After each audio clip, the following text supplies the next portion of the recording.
Hau kabere, library itirakoragwo na mugiginyano wa arutwo, no riu thutha wa minista wa githomo Amina Mohamed kunina mathomo mari arutwo mathomaga mari rutha, riu kuri na mugiginyano munene library-ini.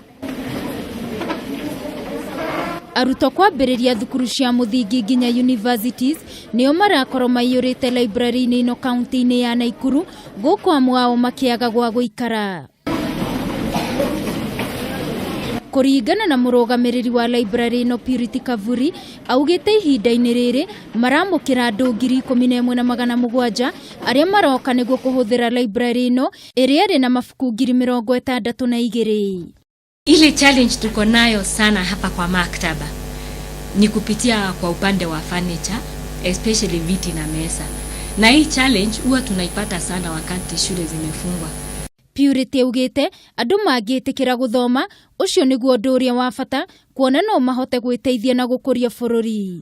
Pia wanakuwa na wakati wa kutumia technology in storytelling. Tunatumia TV kuscreen story ambazo tumedownload kutoka kwa internet.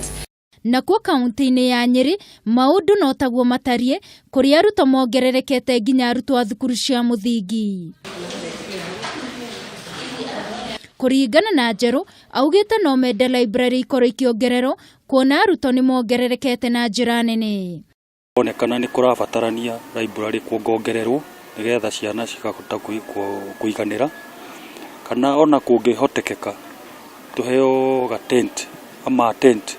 Handũ-inĩ ha Kameme TV, ni njĩtagwo Wangui wa Mwirore.